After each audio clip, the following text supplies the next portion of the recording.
Welcome to the November monthly meeting. We're still online, but we have some very familiar faces with us today.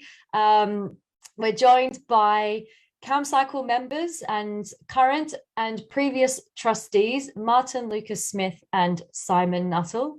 And I've been teasing Simon because I was looking for a picture on our website earlier today and found a picture of Simon when he was a trustee 21 years ago. So you've been involved with Camcycle for quite some time, Simon. And Martin, that must have been just before you joined us as well. But Martin and Simon do wear some other hats, not just with Camcycle, but are the owners. I think you'll have to explain exactly your role, but owners, directors, doing all of the work of an organisation called Cyclestreets. And I imagine many people from Camcycle, from Cambridge, or even the world have used Cyclestreets to find their way around or to look at pictures of infrastructure. That's what we like to do. But I know I can't explain it as well as Martin or Simon. So they're here tonight to talk to us about a range of things, but we're calling it low traffic neighbourhoods aren't a new thing. So Martin, Simon, may I hand over to you both? And please tell us about Cyclestreets and these long-standing low traffic neighbourhoods. Hello everyone, so I'm Martin and this is Simon. Hello from me. So I'm going to start off and then hand over to Simon, but I'll just share my screen now. Great, we can see that. Great. So yeah, so I'm going to talk about low traffic neighbourhoods, which have been hugely in the news, obviously, over the last year since the pandemic has started, but they're not really a new thing. But before we do that, I'll just quickly introduce ourselves. So I've got my Cyclestreets hat on. So Cyclestreets, we're a not-for-profit social enterprise based here in Cambridge. Originally, we were actually an offshoot of the campaign, but we're now a completely separate legal organisation. And our main thing that we do is journey planning. So from finding best routes from A to B, and we have an app for that. And our routing is used in other products. So perhaps you might have heard of City Mapper in London, that uses our routing. There's things like the Department for Transport's propensity to cycle tool, which is used in transport planning, and various other apps and systems that use our routing. And as well as bicycle routing to find the best routes from A to B, we also do various work to make tools for campaigning, basically. So things like bike data, Widen My Path, you might have heard of. We've got a new site soon coming called Street Focus, which is about planning applications and so on. And we're also OpenStreetMap experts, having used OpenStreetMap, which is like a kind of wiki. It's a bit like Wikipedia, but a map equivalent where anyone can edit. And we're one of the sort of earliest users of that in the UK.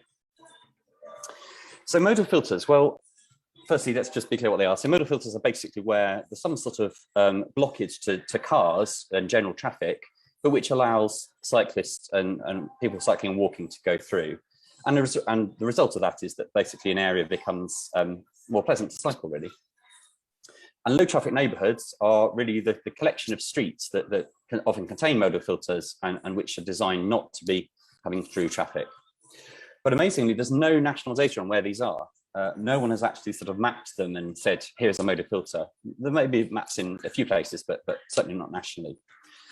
And over the last year, there's been this very factious debate, I think, really, about the creation of modal filters. Obviously, it stops people from driving through routes perhaps they've driven for a while, for a few years. So obviously people don't like the removal of that right. But in fact, modal filters are not a new thing. They've been around since the 1980s. So anyone who knows, for example, Petersfield in Cambridge, just off Mill Road, near where I live, they have some modal filters in Gwydir Street and Hooper Street. They're basically the little gates, and we'll have a look at those shortly. But these are not a new thing. And we wanted to prove that really they're common. We wanted to show that people who are to help people who are campaigning for these, that these are a very common thing that they can show have existed for decades. And we also wanted to provide data for research, particularly socioeconomic correlation. So there's a lot of debate about whether people who are on main streets suffer more from displaced traffic. But there's no data on where they are at the moment. So we set out to map for the first time, firstly, where are modal filters of various kinds, and we'll go through them in a moment, and also which streets are through streets, in other words, which can have rat running. And so we'll start with the first one, and then I'll go on to Simon for the streets. So modal filters. Well, here's a map of what we've come up with. We basically do this by looking at OpenStreetMap and analysing street patterns to find different modal filters. So let's firstly just define what these different things are. So the first, I suppose, most well-known is where you just have some bollards. So here is near just off Newmarket Road. So you can see there's a row of bollards right across the road, which you can cycle through, but you can't drive through. Then we have gates. So this is the gates I mentioned from Hooper Street. So this is from the 1980s. So it's a little bit grotty. It'd be nice to replace this with bollards because there's far too many people trying to get through here now. But you can see here, you can obviously cycle and walk through. You can't drive through, and emergency vehicles can basically lift up the gate hook and open it up. Then the reverse kinds of gaps. So this is in North Cambridge. You can see here that essentially the road has just been sort of blocked off and left a gap for people cycling through. I suppose very similar to bollards really, but we call it a gap. And here's another example of a gap. This is actually from another place called Oxford, which has a very controversial low traffic neighbourhood. You can see that what happened here is that this scheme was put in, and clearly people who don't like it have decided, some people have decided to try to burn it down. But actually lots of children have responded very positively and say, well, we like our LTN, we like our modal filter, which I thought was a really nice picture. But again, that's the sort of gap where you can cycle either side. And of course, these are very simple, cheap measures. You know, they don't cost much money to do. Here's another example of a gap. This is where you've got a sort of crossroads of residential streets, and it's been sort of diagonally sort of intersected with some nice trees. And of course, again, you can still cycle through. Then we've also got one-way except streets filters. We regard these as modal filters. They basically are designed specifically to stop traffic going into an area. They obviously let traffic out, but they, again, still allow bikes and obviously walking. And there's obviously a lot of these in Cambridge, but these one-way except cycles. And here's the same thing. This is actually a slightly more modern arrangement. About 10 years ago, the Department for Transport stopped you having to have a sort of build out thing here, and here now you can just put on a sign saying accept cycles, and in this case they put some arrows on the road, but it's a very simple arrangement, very common on the continent. And of course bus gates, we've had a well-known one in Cambridge that many people know where I'm talking about, but this is one in Silver Street, for example. Bridge Street came in 1995, Emmanuel Street, and so on. Again, these are modal filters. They're designed to allow people to cycle and walk and obviously take a bus in, but they're not space for general traffic. And then there's another type which we've called continuations. We couldn't actually find a sort of technical term, but Simon came up with this. This is basically where you have a main road. So you can see the main road going left to right here. And what we've got is a side street that comes into it, but it's been sort of cut off. This is actually from one of my holiday snaps from South Shields last year, height of the pandemic. And you can see there they've put these nice little boat-based bollards to stop people driving through. And so it's like a sort of road that almost continues to the main road in front of us, and you can walk across this. I think legally you can actually cycle here because there's no one-way, there's no entry sign like that. But yeah, so these are all types of modal filters that are designed to stop traffic going through. Here's a very similar example actually from Cambridge. This is just off Newmarket Road, pretty grotty picture, fairly grotty gate, but again, it's a historic modal filter.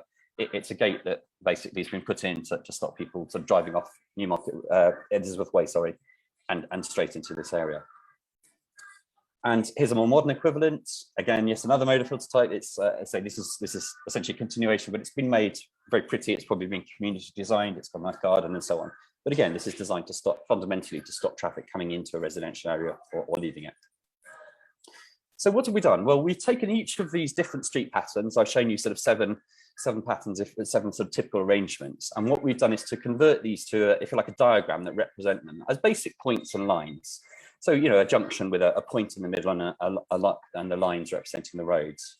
And what we then did is to express these sort of street patterns in database code to try and sort of discover, to search them out, if you like. And so we search across the whole of the UK. And as a result, what we end up with is locations of all these modal filters everywhere. So and you can see here on the left, this is what it looks like. You can see there's these various different types, like a bollard and a gate, and a gap, and no entry except cycles. You can see there's several coming off Mill Road. And just for the slightly more technical amongst us, because I know there are a few geeks within the campaign, this is just a quick example. I'm not going to go into difficult technical details, but what we've got here is a pattern that represents this layout. You can see here we've got a main road along here, which is the main road going across here, Mill Road. And then we've got a road coming off it, that's the street. And you see there's a little arrow there that shows it's sort of coming into this junction. And around it, which is this sort of sweeping bit around here, we've got the no entry, the sort of little plug that you can go through here. And so we can kind of express this pattern in database code, the way these sort of all link together, the fact they all come to here to a junction, and this bit is one way and so on. And so that's a pattern that you can kind of use to spot in the data. So as I say, we found these. There's about 25,000 of them in the UK. And we'll have a quick look on the real map in a moment. But I'm now going to hand over to Simon, who's going to talk about the actual rat running detection, so street detection. Over to you, Simon. Thank you, Martin. Yes.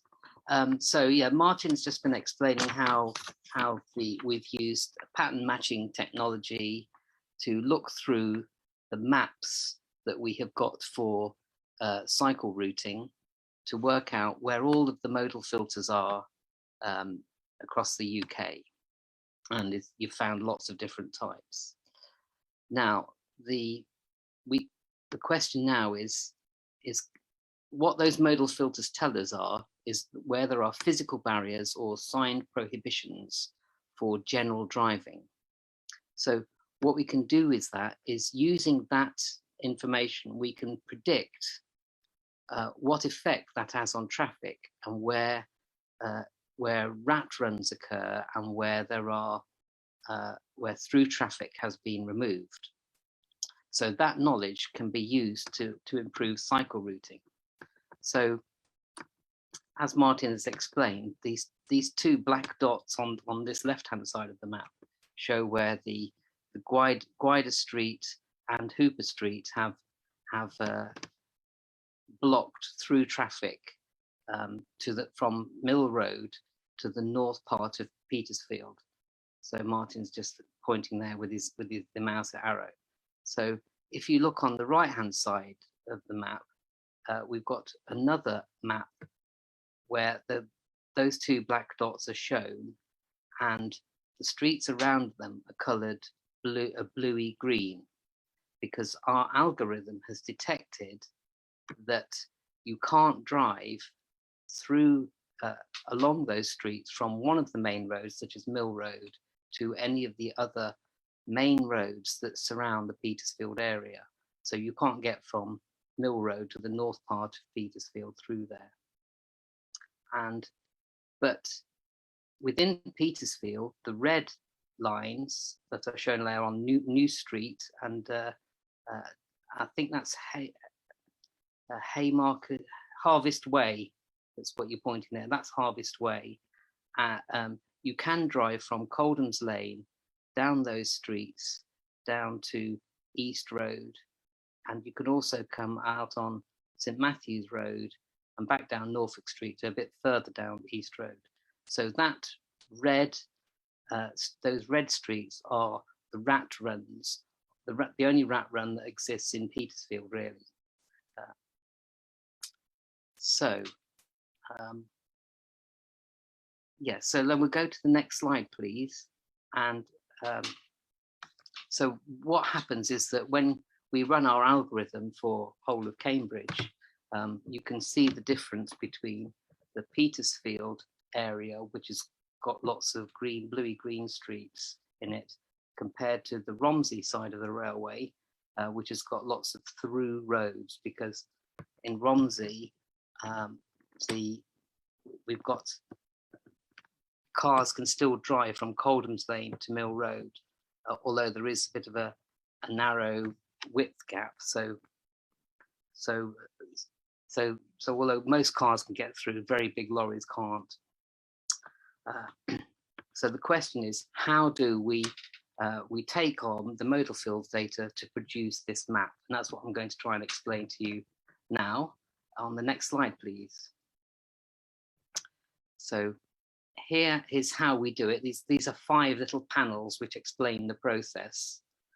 On the first panel on the top left there, that's how we carve up the city into neighbourhoods, which are bounded by main roads, a railway line, and a river. So that gives us initial carve up of the city. And in the second panel, you can see Petersfield there as bounded by five lines, 4 of which are main roads like Mill Road, East Road, Newmarket Road, Coldham's Lane, and the railway. So that defines the neighbourhood of Petersfield in our algorithm. And what we want to do is we want to work out which streets you can drive through from one of the main roads to another main road in the Petersfield area. And this is where it went rather against the grain here, because we had to basically work out how to do routing for drivers, which we've never done before because Cyclestreets is only interested in cycling. So we found that we could modify our cycle routing engine to produce driving routes, very basic driving routes, only intended for this particular purpose.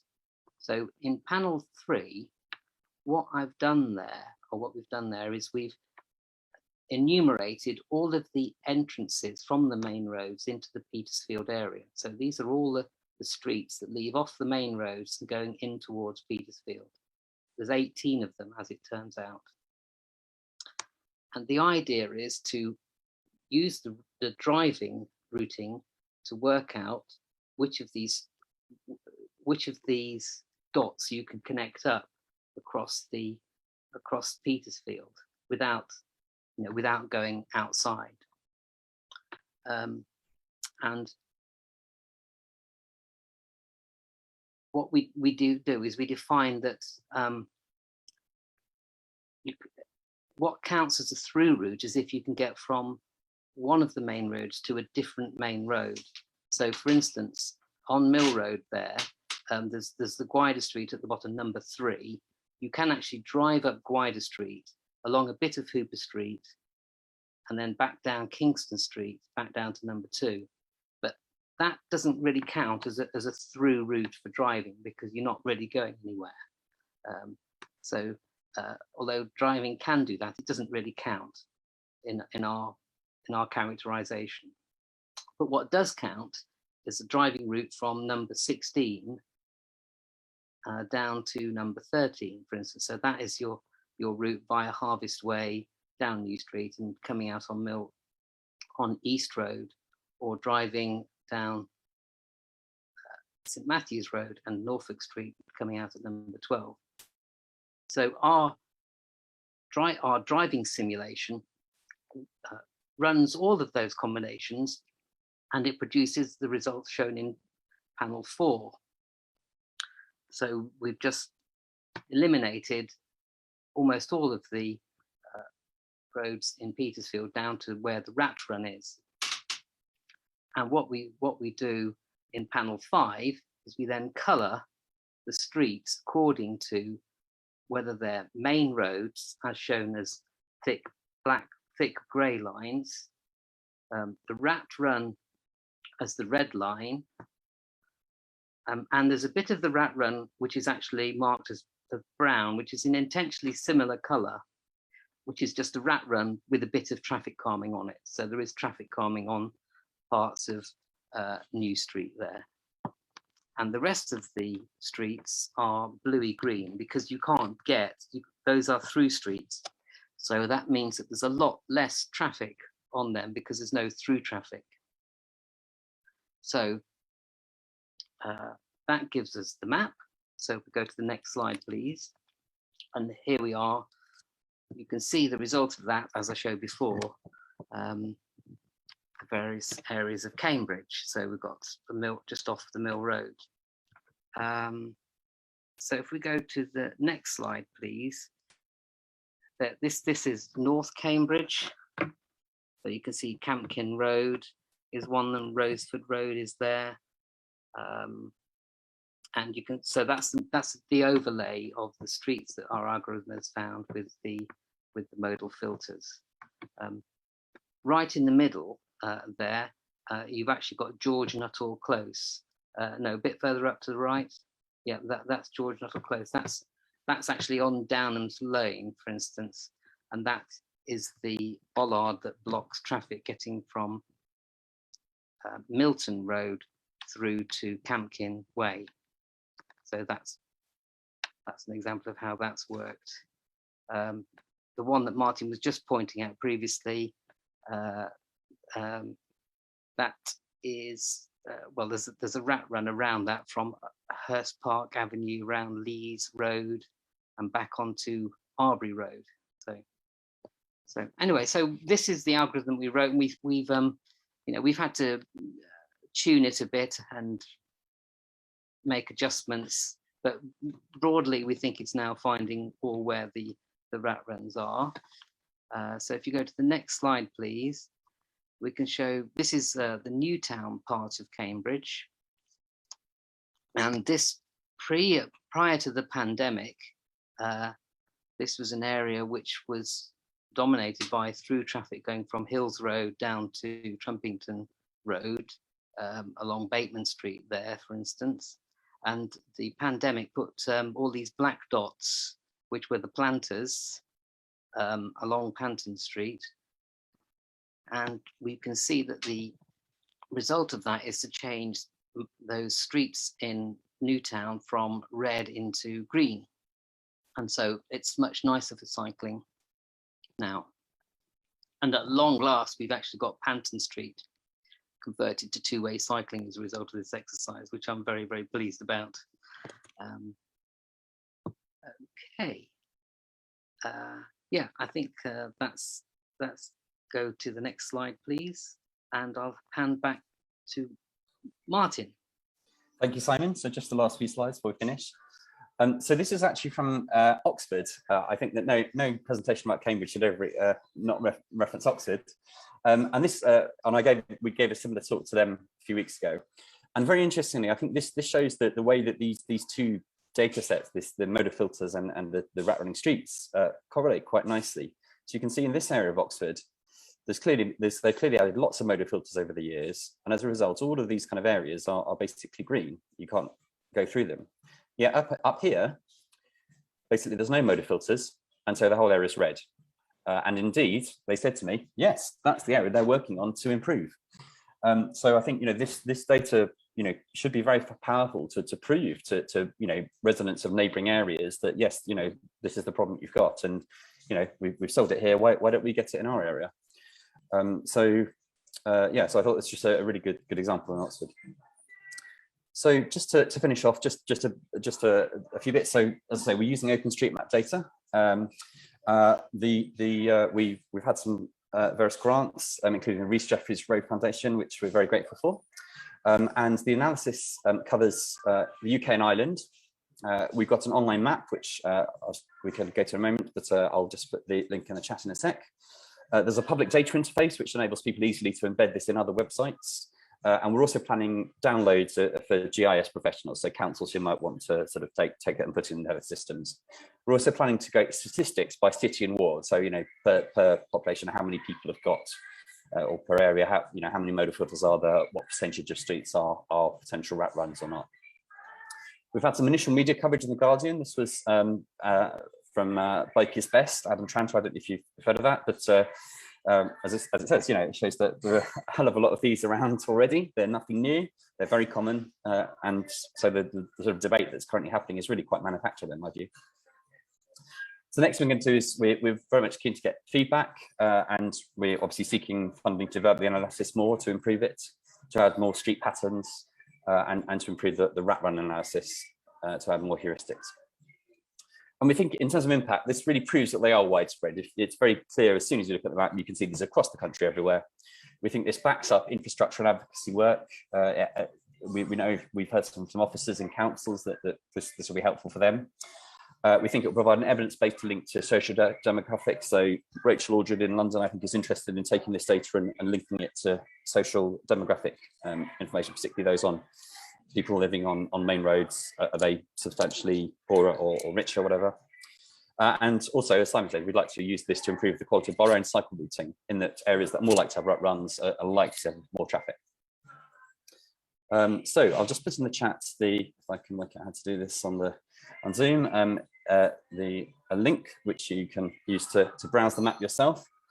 While we're sort of finishing over, I will just sort of launch that just so you can have a look. But yeah, so here we've got this browsable map. You can click on a point which shows you the, it does come up with a little street view, so you can actually see the location. There's the Harvest Way one Simon was talking about, and there's actually a modal filter there.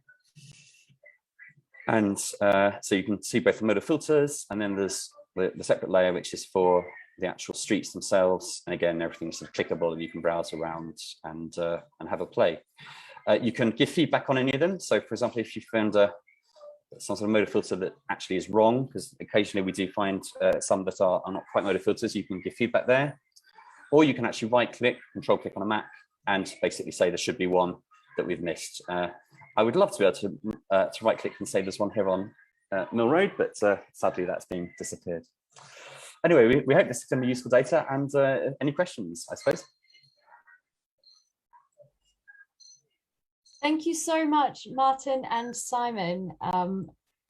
Wonderful. And it's really nice to see how Cyclestreets has developed and how this is, as it always has been, but this is another new useful campaigning tool, and getting that data and evidence to make the case. Just to say that the site at the moment is password protected. We're keen really to get feedback and make sure that the results are as correct as we can make it before we make it fully public. But obviously the intention is to make it fully public. I feel like that there's a challenge there. Let's see who can find the missing modal filter. Brilliant. So I guess I would say my question is, did you uncover any surprises when you did this? Were you like, oh, hang on, is there actually a modal filter there? Or actually, it looks like something really strategic was done that we never realized. Any surprises? What do you think, Simon? Simon, what do you think? Did you find any while you were doing it? Because you did most of the programming. Well, I suppose my feeling was that actually I was mostly focused on making sure that it corresponded to what we were seeing on the ground, and so it was quite pleasing to find that once we'd run the basic algorithm, it was finding most things. We had this problem of actually finding too many things and trying to reduce the clutter, because sometimes you get multiple bollards and stuff all appearing, depending on how it's been mapped, you'll get several bollards appearing very close together. We kind of had to write algorithms to kind of reduce the amount of clutter that was appearing in the maps. I think for me, the thing that most surprised me is the prevalence of one-way except cycles. I think this had the side effect of actually mapping those in Cambridge. And the other, I think, nice surprise is that it is well, not surprised, but it's very satisfying when we sort of compared both the two data sets, the modal filters and the streets, and you kind of see that correlation, and it immediately helps you spot, oh yeah, there's a problem. And then you hear, oh, a particular residence campaign is exactly, pushing for that street. There was definitely one case I looked at and thought, well, that looks a bit odd. I saw that there was indeed a modal filter there, and then thought, yeah, that looks like it's probably a fairly bad rut run. I did a quick web search, and yeah, up it came. So it was, it was really good to see that, that that's actually what residents are campaigning for, and I think it will back up their work to show that, in a sense, that they've been kind of left out from what everyone else has been getting over the years. Interesting. So it in a way it can help prioritize where to campaign. We say, oh, hang on, these are the spots that we think need attention, but it turns out people are taking that action already. Exactly. Yeah, brilliant. Jim has a question. Can you predict where a filter can be placed and still enable vehicles to turn without reversing? And I guess I would broaden that, is this might help identify locations, but how can it inform design of modal filters and what the correct intervention should be? Yes, I've had a couple of questions about that, in fact. One of the things we would like to do if we had a bit more funding is the idea of actually being able to dynamically put in modal filters and see the areas immediately sort of turn green. It's a bit of I can see Simon nodding, but yes, it's the kind of obvious next step is that you've got these areas, and So we showed this in fact to Brian Deegan, who's a very well-known transport planner, and he was very impressed by this. But he said, sort of he gave a talk about sort of 30 minutes long, sort of trying to work. His task was to take an area and to put modal filters in strategically correct positions to both obviously avoid too much annoyance to people who are living there, but stop the through traffic. And yes, it would be lovely to have a tool that sort of can just do that dynamically on the via the website. Yeah, I'm not sure about sort of turning on that reversing. I think that fundamentally you're always going to have the problem that modal filters will create some degree of one-way dead ends, but I think that's an acceptable compromise.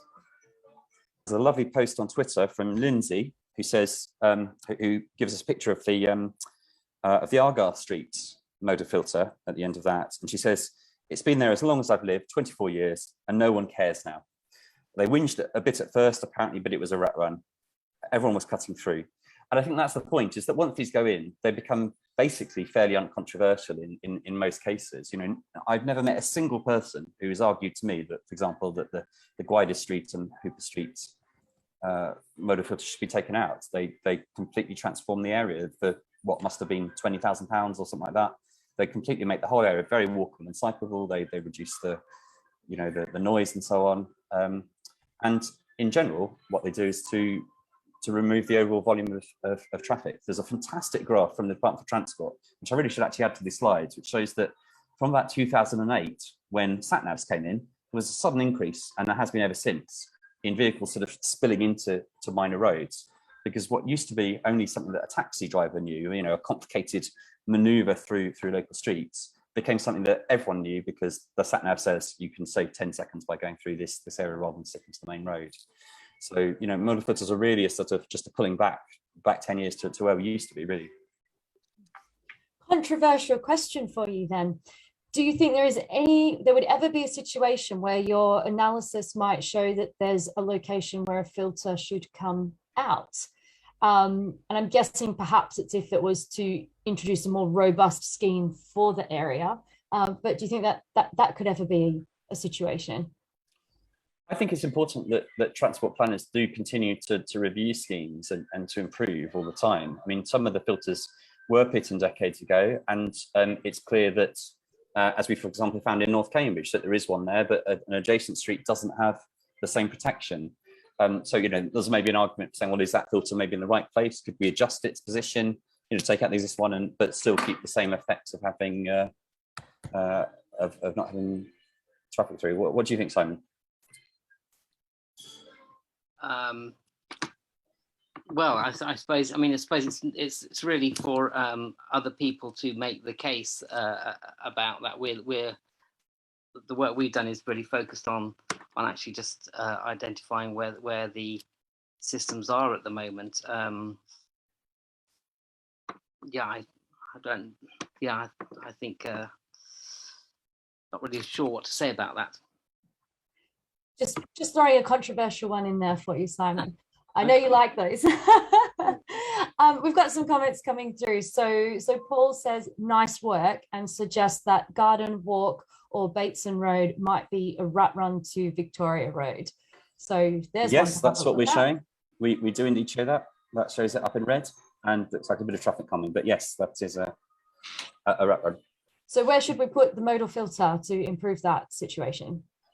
I wouldn't like to comment myself. I do think it's quite interesting the way that, and we've certainly seen this in London as we've been working, is that there are clear rat runs, and but there are places where they've added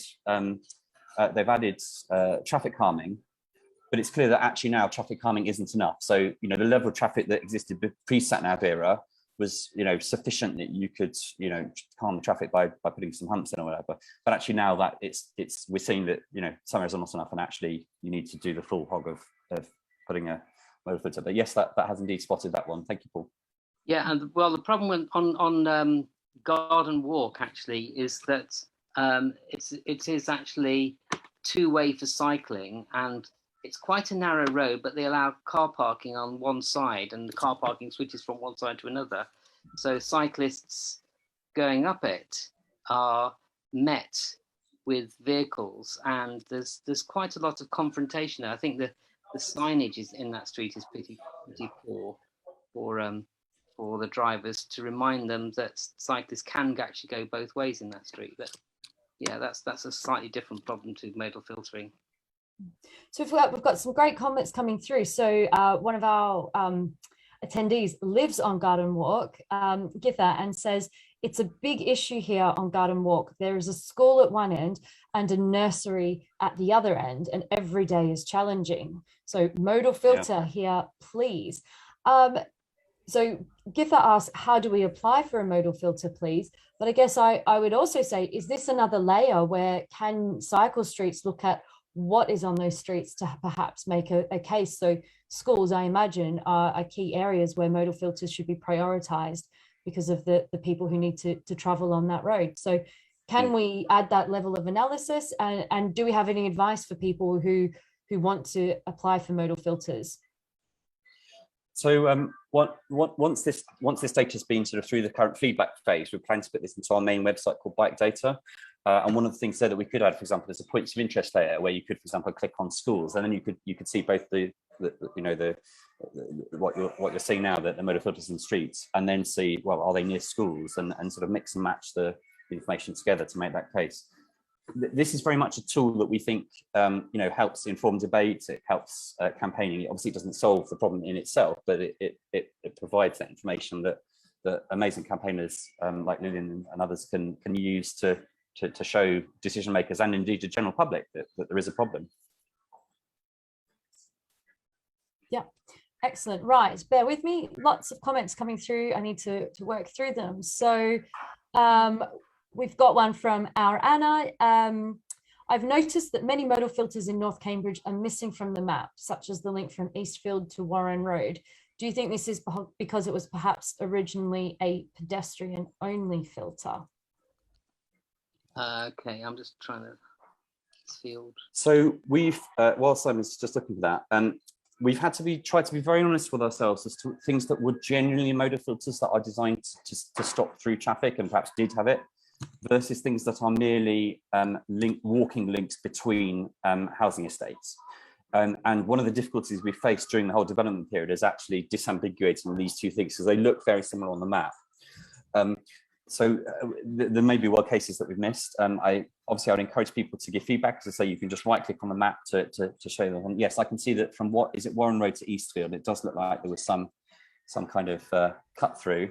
Yeah, I think the situation there is that it looks like it's longer than we've got a threshold where we estimate what is the size of a kind of either a continuation or a gap. I think in that case is. And it looks like it's slightly longer than that, so possibly we need to tweak the algorithm in that case.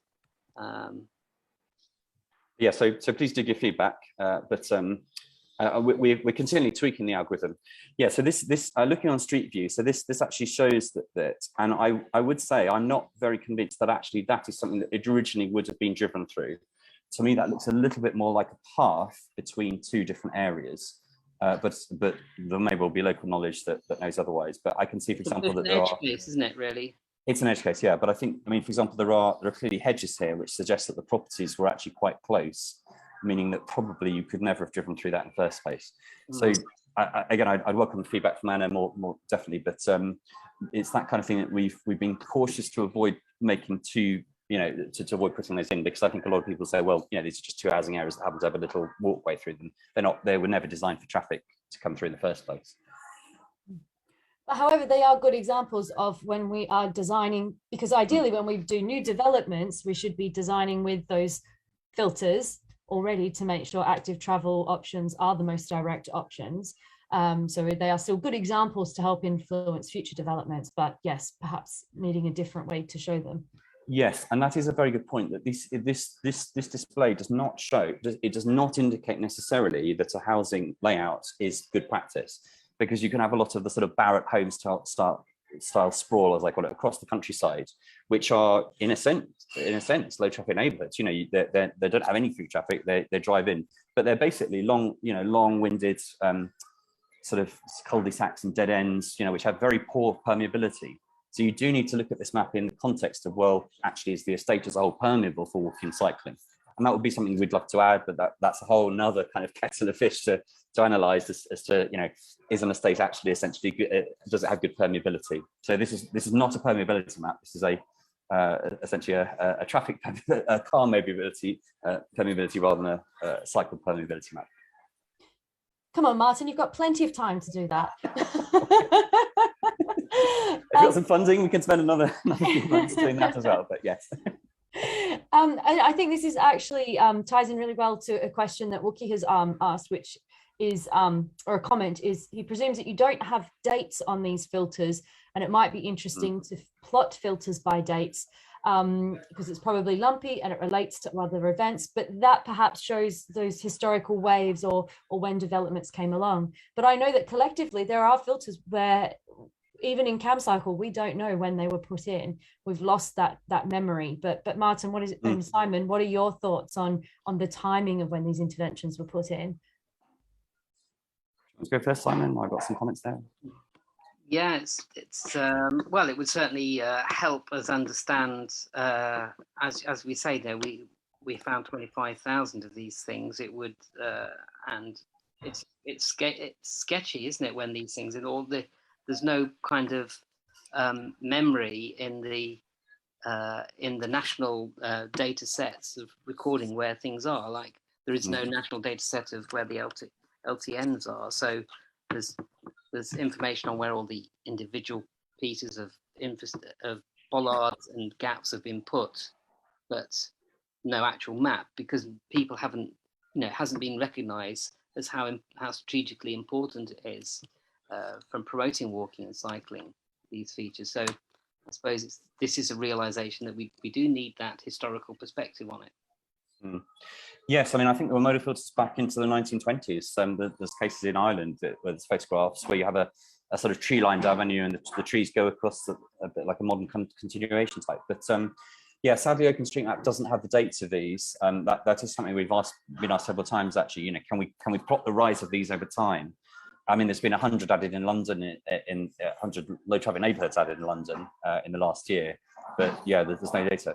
Part of the problem is that, as I say, these are not actually marked on a map. So when, if you think about a gap in the middle of a road, like for example this case, I don't know if you can see my screen in Newmarket Road. They're not marked on the map as here is a modal filter. It's just a collection of bits of infrastructure. It's a main road, it's a side road, it's some bollards, and it's a walkway. But collectively, we sort of recognise as a modal filter, and that's what our algorithms try to sort of detect, if you like. But there's no, local authorities don't have maps of same modal filters. And someone said, well, couldn't you look at traffic regulation orders? Again, the problem is that most local authorities don't actually have very good records. They certainly don't have most of these from the 80s. Again, they don't necessarily say this is a modal filter. They basically describe the physical layout. They say, a section of road between A and B that lasts 27 meters and which is for use by foot and cycleway only. That could equally be the same as a path. So it's very difficult historically to get that information. But yes, it would be good somehow if people did know, they could actually add that to OpenStreetMap, and that could be something we pick up. But I think we'd only ever have that for a very, very small minority because the rest are just not known. I can say that I've seen evidence of modal filters from Roman times and also from Victorian times. So it's certainly not a new phenomenon. So maybe we could map some of those Roman modal filters if we can find them. The Peterborough ones, Spider Street, Newby Street, they were 1980s, and we actually have found a copy of a leaflet that shows this. But yeah, the local councillors had campaigned for it. Excellent. Okay, we've got some more questions, and some of them are getting quite engineering, so bear with me. So Richard says first, fascinating. So thank you. And how does your algorithm work out which roads are the boundaries to each area, the grey roads? So you can explain that.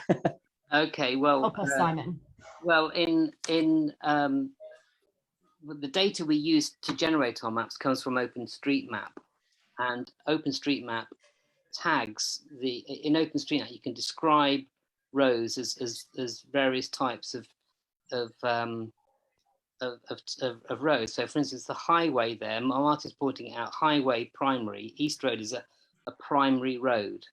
And so we have chosen a set of taggings in the map, and if they are primary, tertiary, or secondary, we treat them as a main road around as a main road. So that gives us all of the grey lines. So I suppose that is the main answer to your question.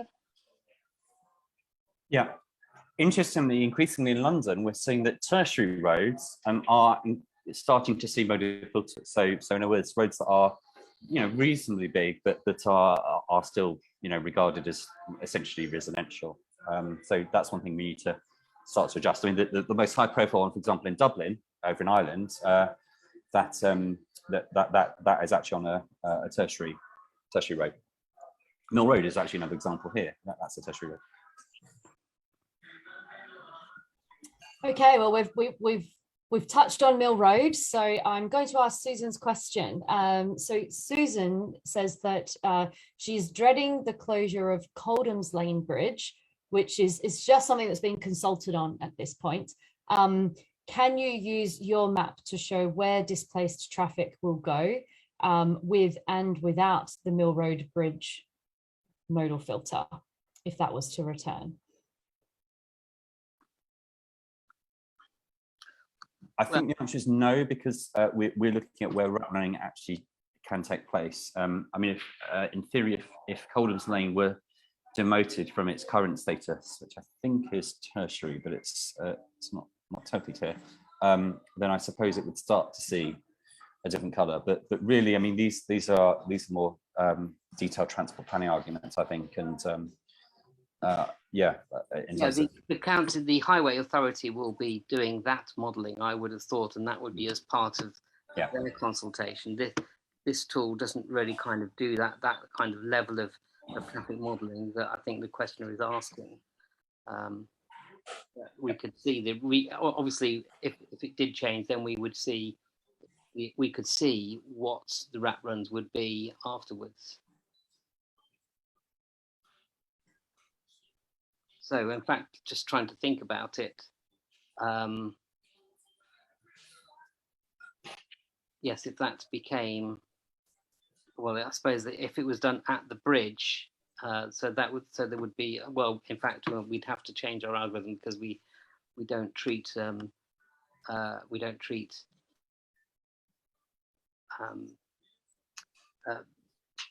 modal filters actually on main roads. So I mean, actually the road would become severed there effectively. Yeah. Okay. Next question. Nigel has asked, have you looked at the effect of width restrictions, such as the 6'6" restrictions in North Romsey? So these are modal filters as well, but obviously don't block private cars. So what that means is, I'm sure you can show, but we've got these gates which are very narrow, and you've got to line your car up just right in order to get through. So it slows you down. And I guess that's an issue as well, is these filters to slow traffic, but also it prevents large vehicles. And I guess it's a less attractive rat run if you've got such an obstacle to get around. So it's a good point, isn't it? Basically, it's like a second order effect, because in Romsey, I know that large delivery vehicles, for instance, removal vehicles, they have to come all the way up Ross Street, go along Fairfax Road and turn into Thoday Street, because they can't come through the gap from Brampton Road into Thoday Street that you've got there. So, I mean, it's definitely would be a refinement to the algorithm, but it's so it would be like a second order impact it would make on cycle routing, for instance. Yeah, I mean, fundamentally, traffic can still go through there. I mean, that remains the fact. You know, these are not stopping traffic, and I think that's why we've tried to get this difference between, if you like, roads that are red, which are sort of essentially complete rat runs, versus ones that are brown, which have some degree of traffic calming. I mean, yes, it would be an interesting exercise maybe to have a sort of lorry mode to say, you know, in practice, is this possible for lorries? Because obviously lorries have all kinds of other restrictions, like time restrictions and so on, or weight restrictions, like on Victoria Road. But I think there's probably so far we want to go in terms of level of detail. But yeah, it's a valid point. But I think like everything, you know, this is a tool that needs to be combined with other knowledge. In many cases, in some cases, but it really shows the kind of patterns of problem, and I think will sort of help residents where there are, you know, it needs to be combined with local knowledge.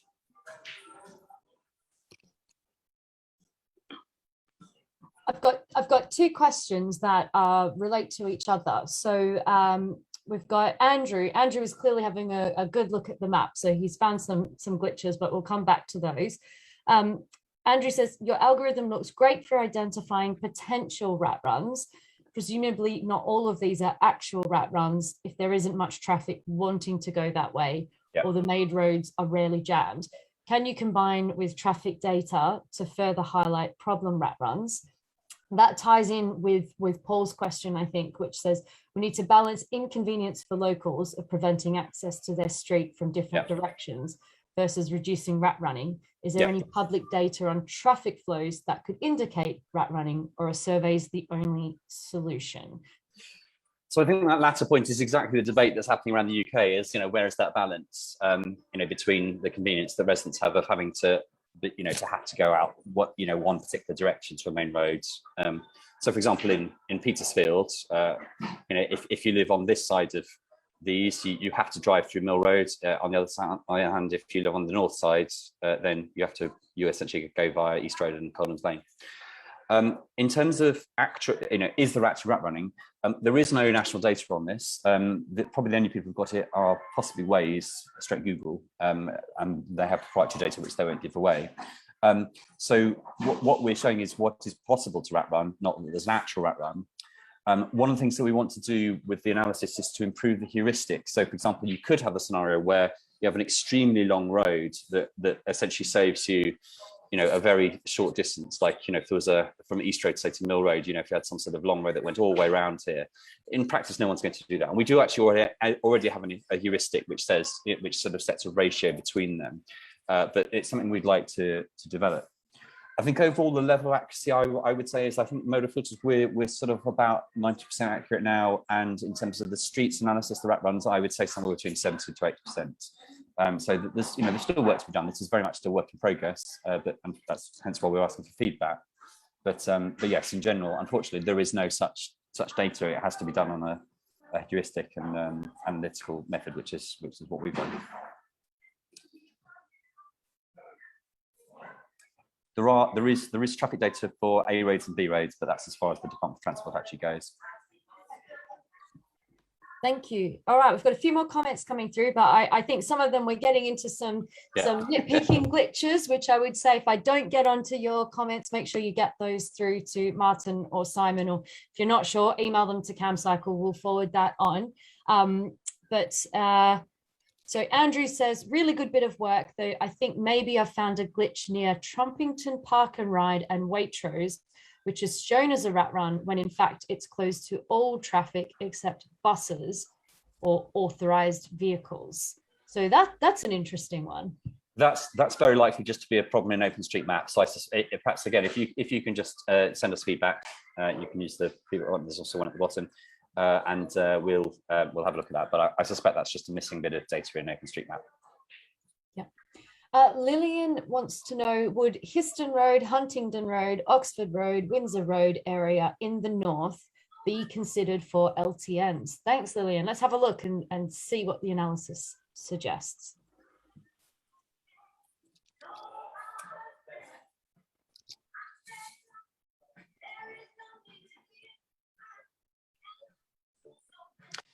Oh yes, so I did notice that this area does have, yes, there is some rat running through here. Interestingly, I think that it's a lot to load, but I don't think, yes, Windsor Road has, there is that there. I believe that's one where there has been active campaigns. In fact, maybe that was the one I was mentioning where it seemed obvious to me that was a kind of clear potential rat run between Huntingdon Road and Histon Road, and I think yes, that may be the one I did a web search for Foxy Road and found a campaign. So Lillian, I'd be interested to know what progress is being made there. I can see quite a tight narrowing, isn't there? I think on Windsor Road, only 6. Yes, I think I was involved in campaigning about that actually. Yeah. Interestingly, this is a case where there is traffic calming, and often the traffic calming does show where rat runs are, if you like. You know, it sort of proves that there is ratting, because otherwise, why would there be traffic calming there at all? Yes.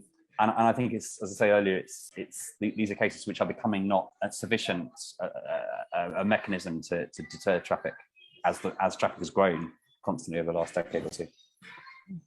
So we've had a comment from Wookie that Windsor Road had a 6-foot type filter and they did try to get a full filter. Wookie, I'd be interested to know when that happened. And it was about 12 years ago or 10 years ago, something like that. So something like that, yeah. Yeah, I certainly remember campaigning on this issue, because they were trying to do it in a very anti-cycling way. Yes, there it is. You can see there. It basically creates this sort of pinch point, which didn't have an exemption for cycling. So yes, it's a tight one, but it does show why these things are put in, because these are clearly potential rat runs, or in this case, a rat run, as it was. So maybe time to upgrade to a full filter. Yeah. Okay, I'm going to do a last call for questions and comments. I hope I've got through them all as related to this presentation. There's a few things about other issues. I'll just say in general, we've had some good comments on Twitter, people celebrating their favorite modal filters, the ones they like, celebrating where they've been put in, or that there should be more of them. So generally just some good positive reaction on Twitter. I can't go through everything, but anyway, thank you for that.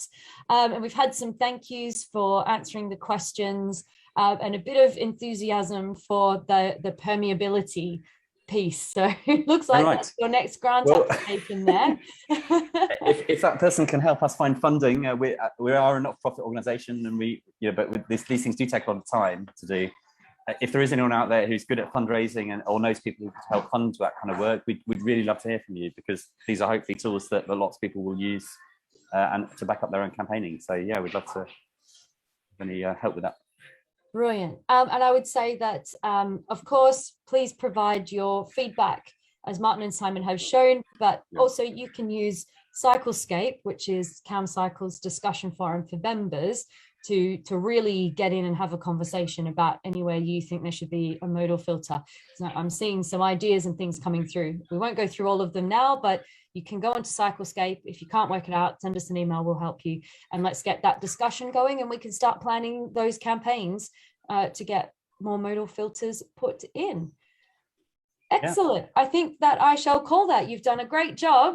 Thank you. Lots of good questions too. So thank you so much to Martin and Simon. Thank you. And yes, please do keep the feedback coming.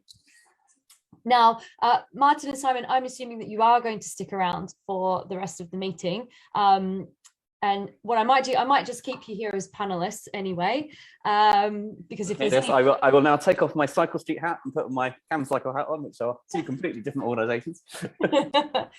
So we've had a few questions and comments about the Cyclops junction, and I just have to put my hand up and say, I'm not going to be the expert to answer those questions at this point in time, but let me give it a go. And if we've got anyone else watching who's got better answers, then please do jump on and share them. But questions about whether more Cyclops will be rolled out throughout the UK or just specifically to Cambridge. Well, Cambridge isn't the first place to get a Cyclops junction. They were first trialled in Manchester, but we are the second place to get Cyclops junctions. I guess somewhere needs to go first. These things need to be tried before they're immediately rolled out everywhere. No interventions on our road started en masse. They've all been built up over time and trialed. Even things like zebra crossings that we're so used to now had to be trialed somewhere first and had a similar reaction to, is this safe? How will it work? So we have to start somewhere. We have to then do the research and determine how they're put out. Will the highway code need updating to reflect these new road systems? My understanding is that everything that this junction is made up of is things that are covered in the highway code. You cannot put something on the road that isn't either part of the agreed standards, processes, highway code, etc. It all has to be legal, and drivers should, if even though the whole junction looks different, each individual part of that junction is a known piece of infrastructure. So for drivers who are unsure, cyclists who are unsure, slow down, look at each part, and you will know what to do. That would be my comment. However, I'm sure there is a much more specific technical answer and guidance that could be quoted to answer those questions, but I hope that helps.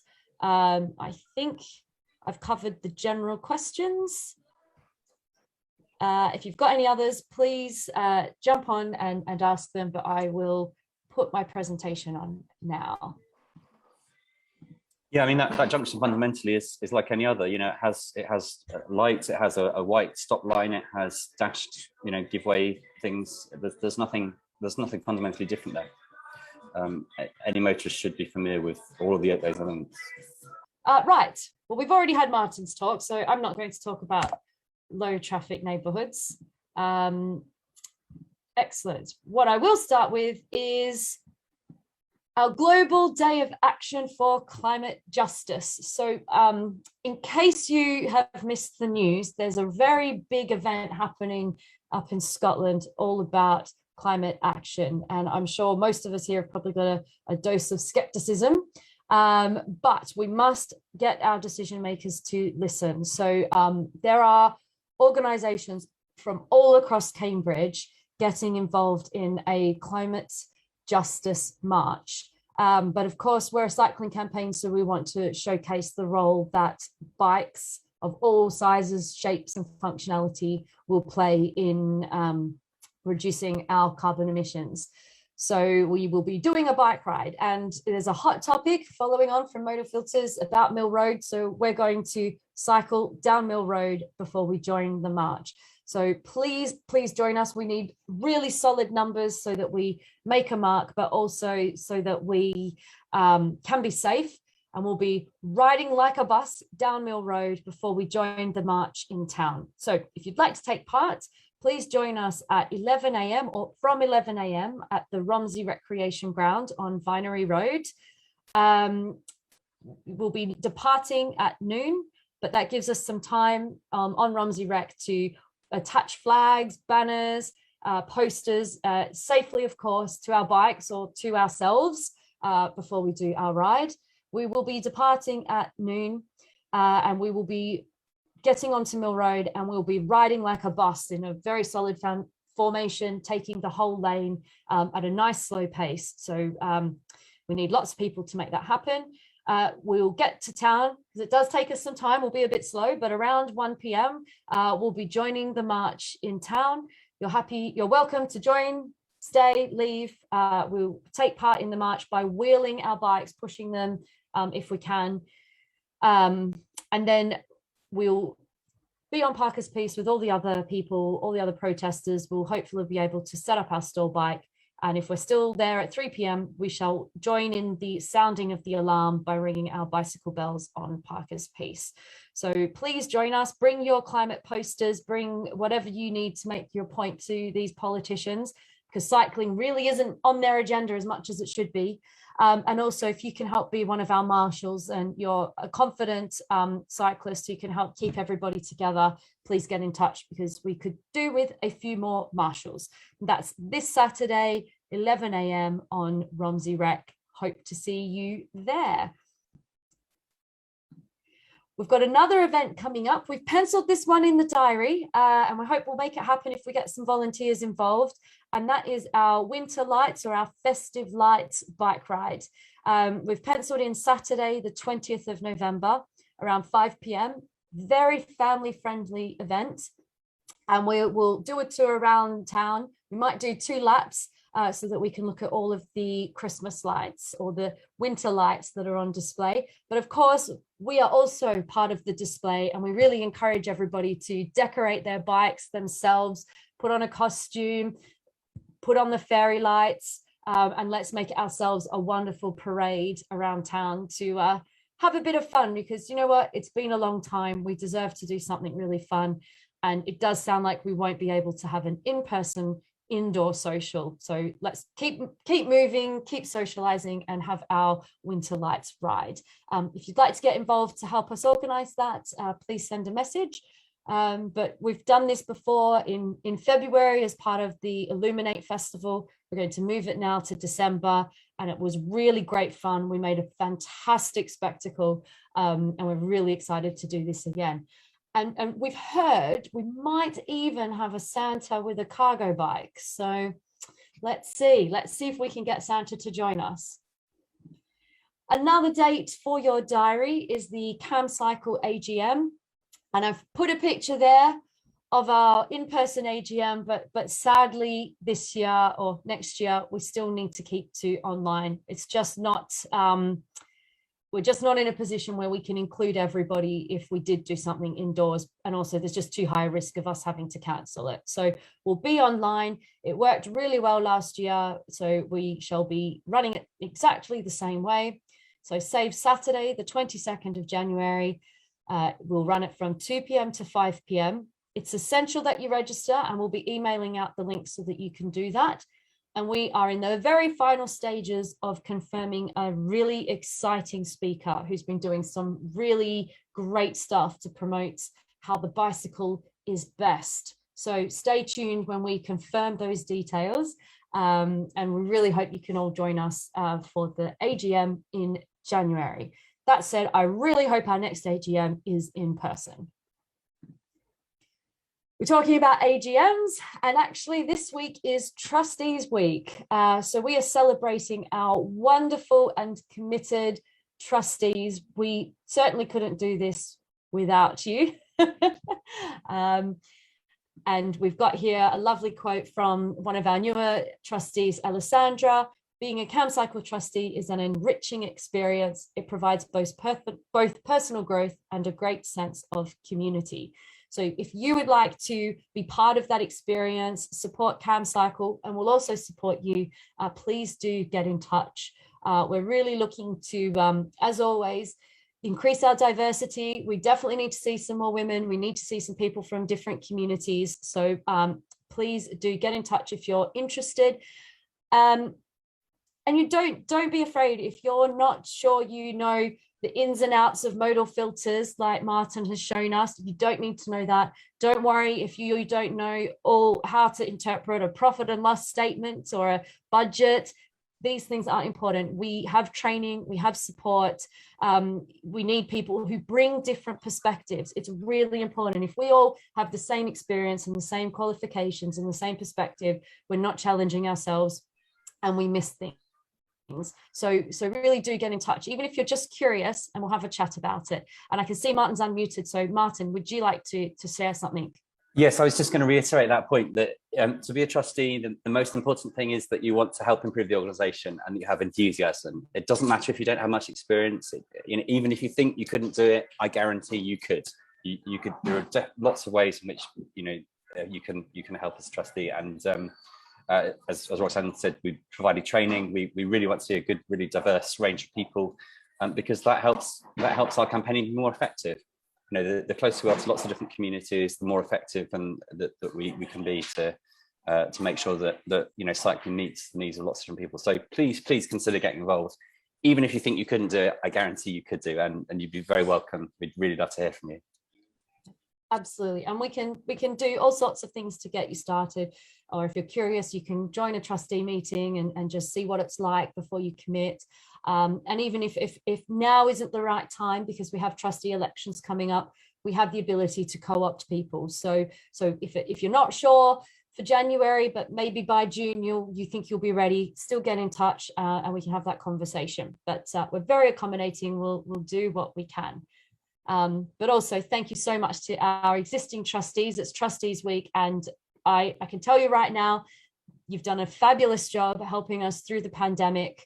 In particular, it's been very challenging, and our trustees have been fantastic. So thank you to our trustees on Trustees Week.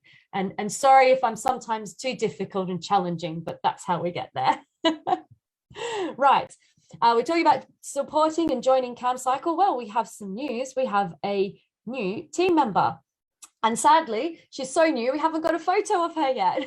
So I put up here a picture of a cargo bike. So I'd just like to say welcome to Sarah Hughes, who is our new intern. Sarah will be with us until February next year, and she'll be working on our cargo bike promotion project. And this is part of the City Changer Cargo Bike project, or cycle logistics project. So this is EU funding. We're working with the county council, and Sarah will be doing everything she can over the next few months to promote the use of cargo bikes for family cycling as well as for business cycling logistics. So if you've got a great story, if you are available to be in a video or an interview, please get in touch, because we'll be out there filming, taking photos, writing articles. We want to list all the businesses that use bikes, cycles as part of their business, so we can promote them. So please get in touch. And Sarah, hopefully we'll have a photo for our next meeting so you can all see who Sarah is. But I can tell you Sarah is a dedicated cargo cyclist for her children as well. So well and truly knows what it's all about. Welcome, Sarah. Got some other good news on our next slide. There's a big number on here, £6,820. That is how much we have just been awarded, I suppose, from the Co-op Local Community Fund. So that's been raised by people who shop at the Co-op, who are members of the Co-op and scan their card or their app each time they shop, and who chose Camcycle as their chosen charity. So a huge thank you to the Co-op, to our local Co-op stores, the staff and managers at the local Co-op stores who chose us. We were the charity that they wanted to support, and I think that says volumes. It's fantastic that we've been chosen for this, and that we've been able to raise such a fantastic sum of money. And this is going to our Zero Carbon Streets work and campaign. And that is ticking up so that we can hire that next employee that we're hoping to do soon, our infrastructure campaigner. So thank you so much to the Co-op and to everybody who's been choosing us and swiping their card each time they shop. That's fantastic. There's more you can do for fundraising. It's all happening. So we will be launching the Big Give Christmas Challenge again. That starts on the 30th of November. And we have an amazing target of £20,000 this year. This will also be going to our Zero Carbon Streets campaigning work.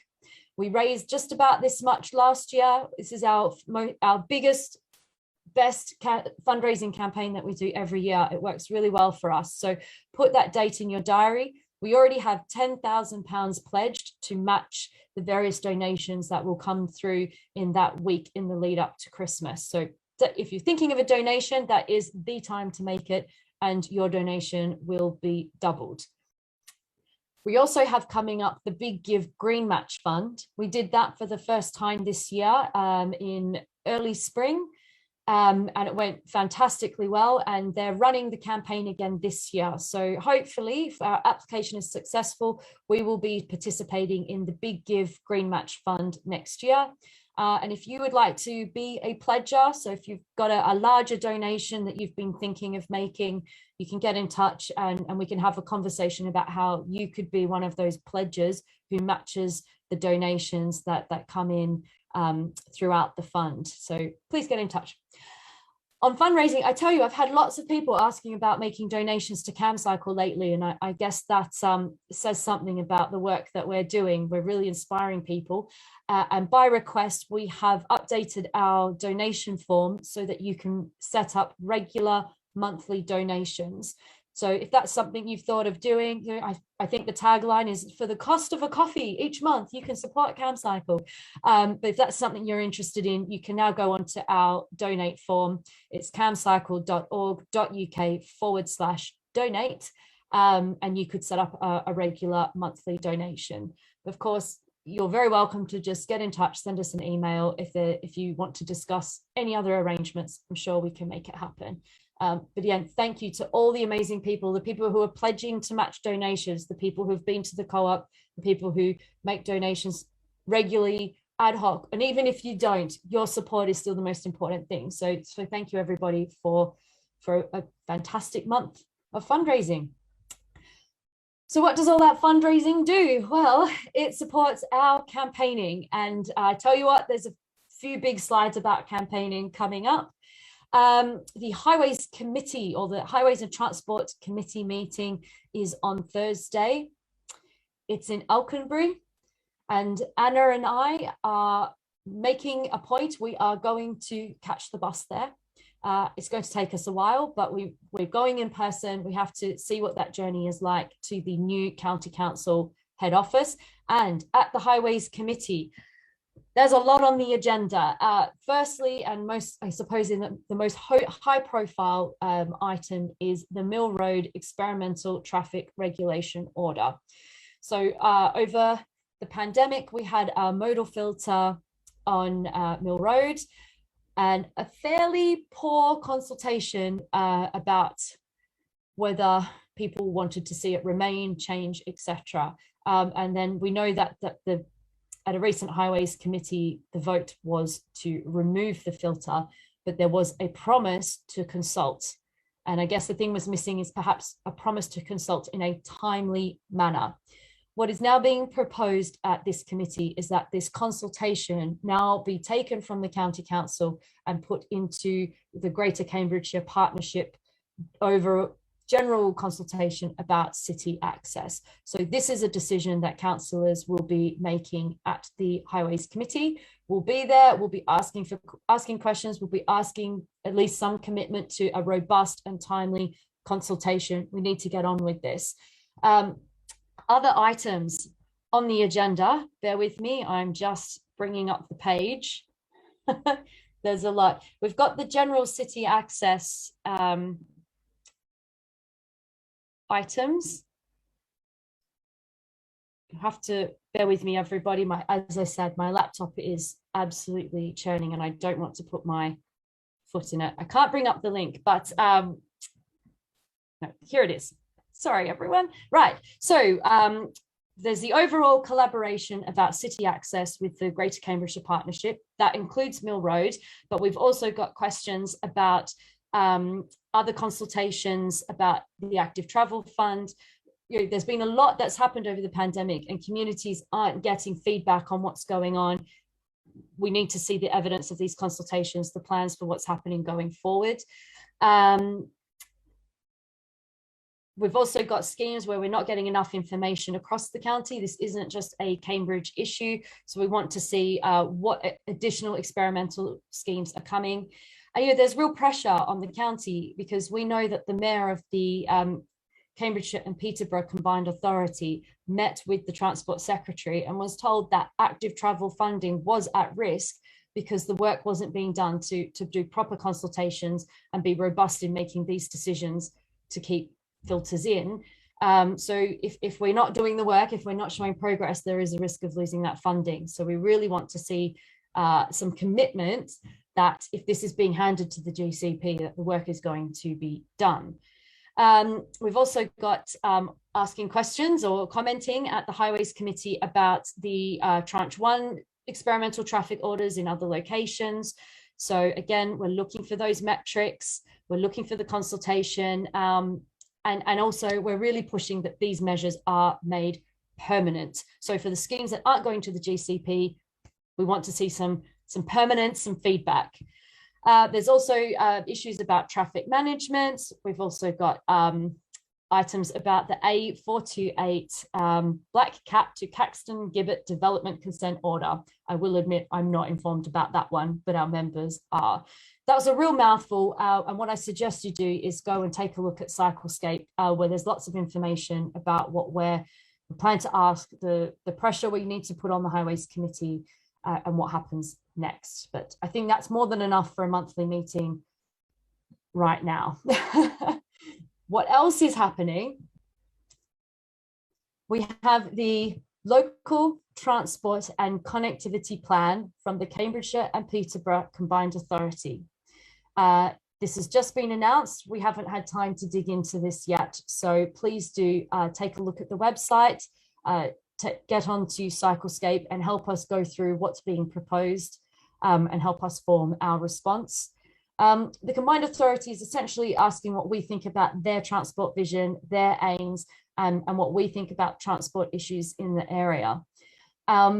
Great. However, it's very difficult at the moment because we've got the combined authority consulting on their local transport plan. We've got the Greater Cambridgeshire Partnership consulting on city access, and we've got the County Council consulting on the local, so we've got the County Council consulting on the local cycling and walking infrastructure plan, and we've got the City Council and South Cambridgeshire Council consulting on the local plan. So I'm confused, I'm sure you are too. So it's really important that Camcycle is spending a lot of time trying to understand what each of these consultations are about and summarizing the information in a helpful way for our members. But this is a new one, so watch this space. And if you've got any thoughts and you can help us, please jump in. I can see Martin wants to share something, so Martin, dive in. I was going to say, Roxanne, surely you're not suggesting we don't have joined up local governments here in Cambridge, but the local transport connectivity plan is really a kind of renaming of the local transport plan, and generally local authorities have to do these every 5 years. There was actually one consulted on 2 years ago, but there've been so many changes like the pandemic, the new mayor and so on, and the general strategic change. So they're sort of essentially updating that. But yes, it's consultation overload and lots of different bodies asking lots of similar sorts of questions, unfortunately. Yeah. And we should say this is a requirement for the combined authority to do. The government wants to see this, and they need to do a good job to get funding. And while it feels tedious, it can feel overwhelming. There's more and more of these consultations. We have a really unique opportunity. So it is very important that we get in, we understand, and we give feedback, because locally, we've suddenly had a very big change of power across the different local authorities, and a bit more alignment we're hoping to see. So suddenly we might see some better joined up thinking, even though we don't have a particularly joined up system. But also the government is we've seen gear change, the vision for gear change. We've got the local the transport note 1/20, which sets out better guidance than we've ever had before. And we also know that Active Travel England should be coming soon, and also enactment of parts of the Traffic Management Act. So there's suddenly a lot going on, and the kind of things we should be seeing coming out of these plans should be very, very different to what we've had before. And if our local authorities are working together, implementation should be better as well. So it's overwhelming and confusing, but it's really important that we keep up the pressure. But as I said, that's one I haven't even had time to look at myself. So hopefully we'll get there next meeting. So we mentioned the local plan. So the Greater Cambridge Shared Planning Service is consulting on the local plan. So this is essentially South Cambs and City and Cambridge City merging together to work on this local plan. And the key things that are covered in the local plan are determining, it's about land use and development. So how many new homes should Cambridge have? What jobs are we expecting? Do we have enough homes for the people that will be working in those jobs? Should we have that many jobs is possibly a question to ask as well. The services and infrastructure that are therefore needed to service those homes, those workplaces. So of course, that's where cycling infrastructure comes in.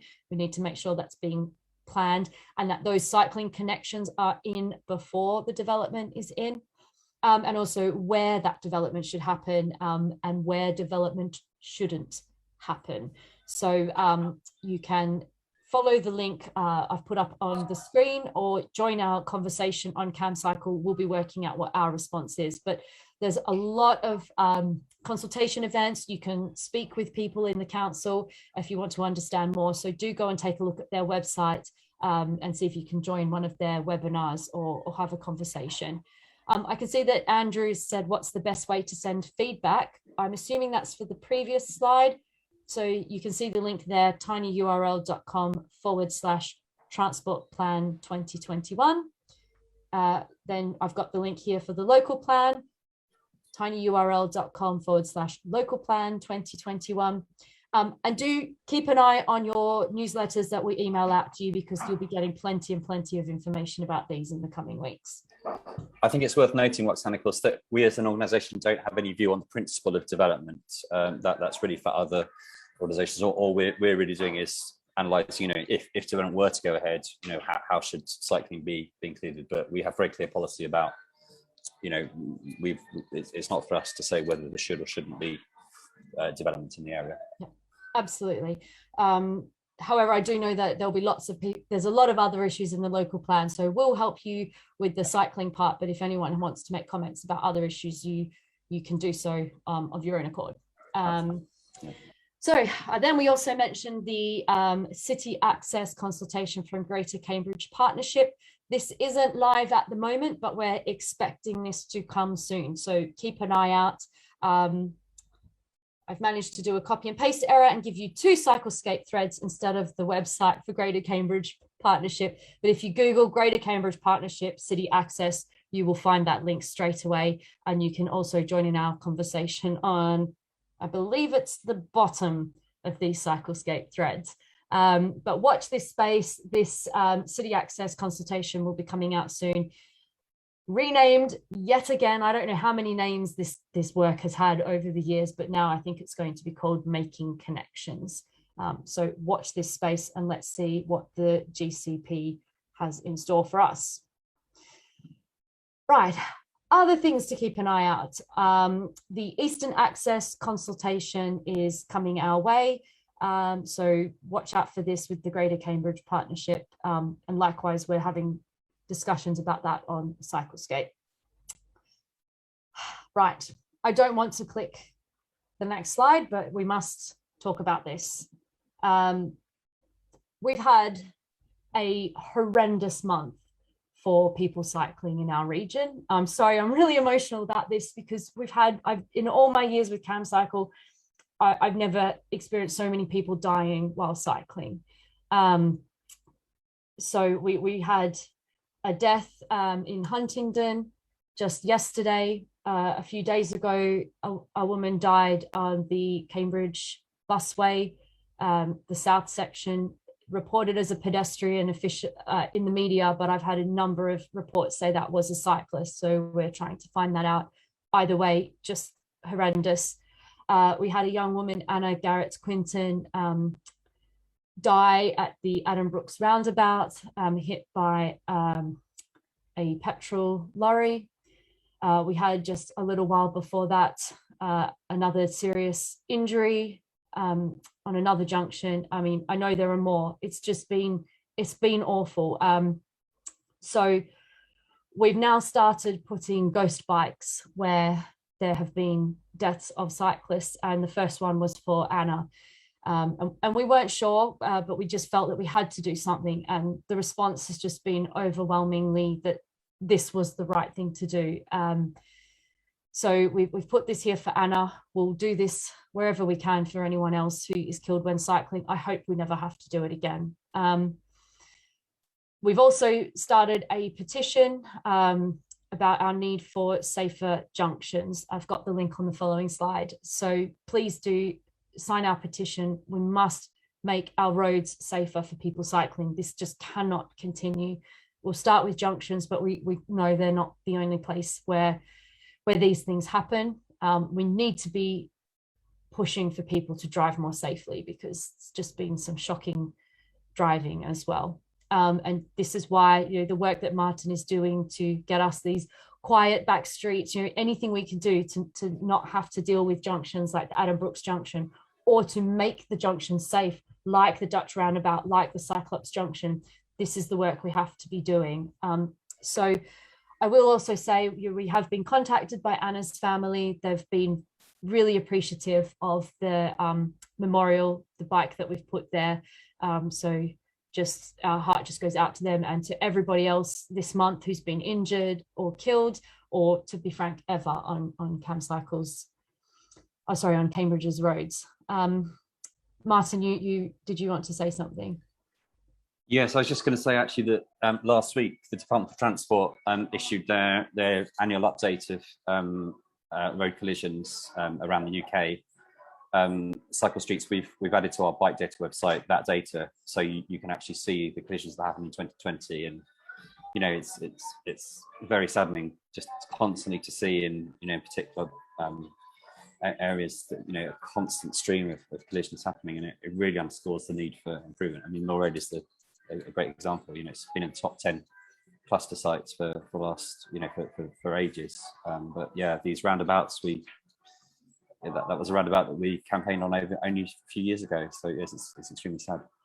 Yeah, I think that's the thing. We feel sad, but personally, I'm also very angry because we campaigned about that roundabout. That death trap was created with active travel funding, money that was meant to be used to make cycling safe, and it has resulted in a design.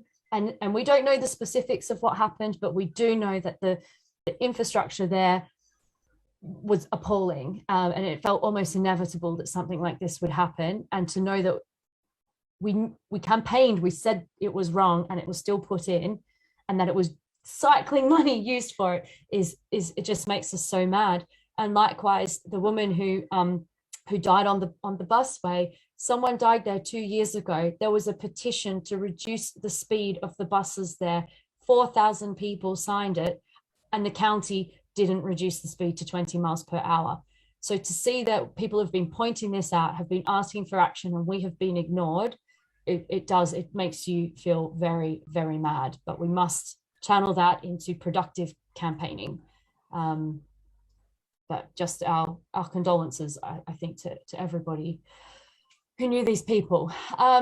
So I mentioned our petition. We've started our Junctions petition. You can go there, and Anna's family have set up a website to remember her. They're raising money to have a tree planted in her memory, and amazingly, they're actually donating any additional funds to Camcycle, because they're just they want to do something, I think, in response to what's happened. So just thank you to them, but I don't know how they can even think about that at this time. But if you want to see those memories from Anna, donate to her tree, you can do so at that website.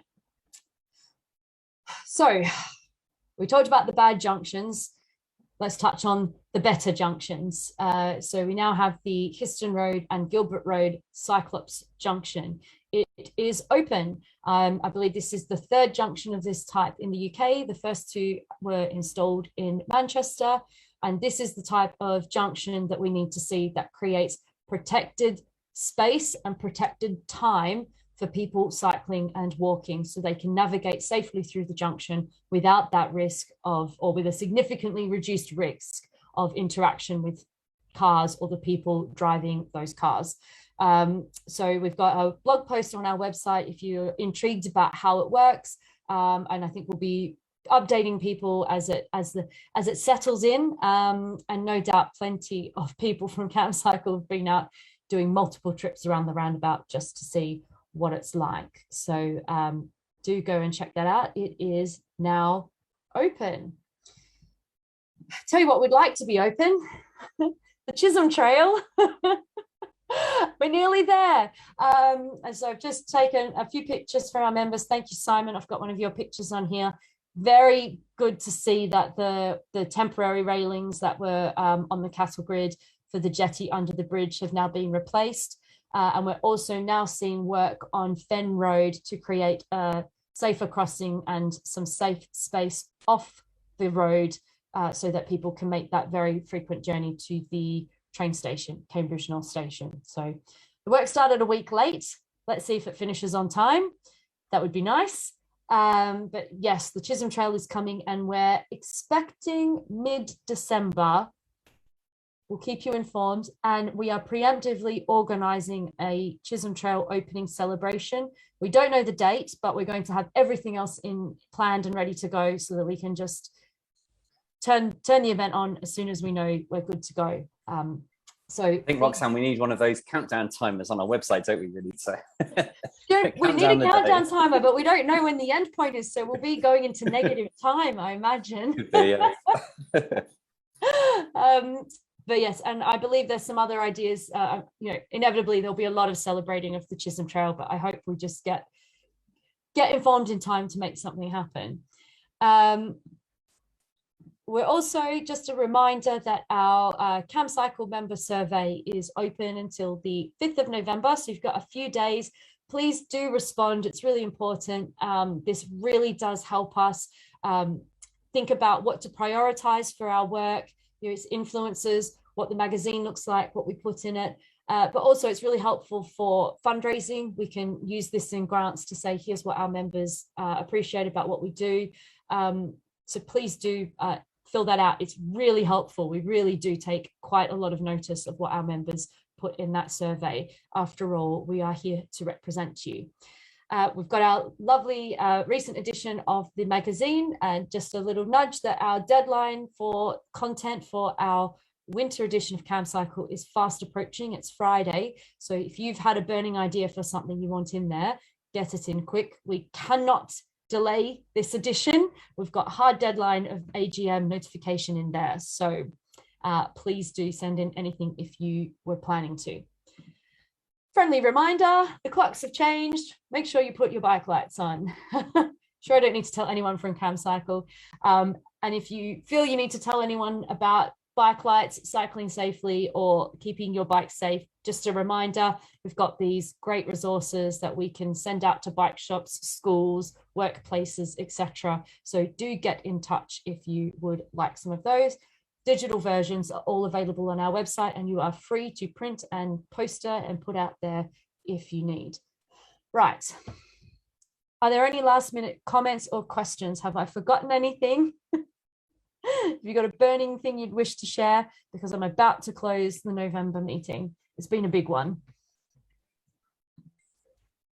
Thanks everyone for coming, and thank you to Roxanne and Anna and Rosie who've given up their evening to run it as always. It's very kind of you. Thank you. Thank you so much to Martin and Simon for joining us. Really great talk. And thank you to everyone who's been working really hard on a lot of campaigning over the last months. It just seems to be almost relentless, the volume. So thank you, everybody, and good night.